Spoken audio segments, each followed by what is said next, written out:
কালি আপুনি যিটো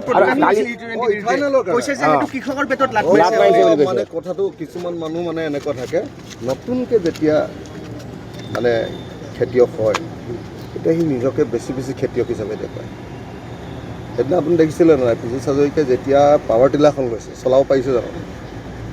খেতিয়কটো নহয়, ৰোৱাটো দেখিছিলে নাই? এনেকৈ এডাল দিছে 3 মিনিটৰ পাছত আনডাল। তেনেকৈ এদিনত এটা মানুহে হাজিৰা কিমান পাব তেতিয়া? 20 টকা হাজিৰা পাব পীযুষে যেনেকৈ ৰুইছে এদিনত হাজিৰা, বুজিছে নাই? এতিয়া পীযুষ নতুনকৈ যেতিয়া মানে হেৰি হৈছে, আপুনিও ভুৱা খেতিয়ক বুলি কৈছে। সেইটোৱে কৈ আছোঁ, কথাটো শুনি লগাব নালাগে।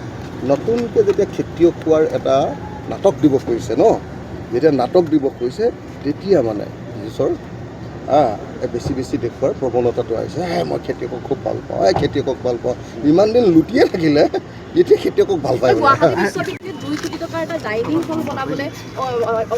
মানে আটাইতকৈ আচৰিত কথা যে গুৱাহাটী বিশ্ববিদ্যালয়, ডিব্ৰুগড় বিশ্ববিদ্যালয়, আমাৰ কটন বিশ্ববিদ্যালয় আৰু যিমান অসমত বিশ্ববিদ্যালয় আছে ইনক্লুডিং আমাৰ শিৱসাগৰ বিশ্ববিদ্যালয়, সকলো বিশ্ববিদ্যালয় এতিয়া দেউলীয়া। টকা পইচা নাই, সঁচা কথা এইটো। টকা পইচা নাই, সঁচা কথা।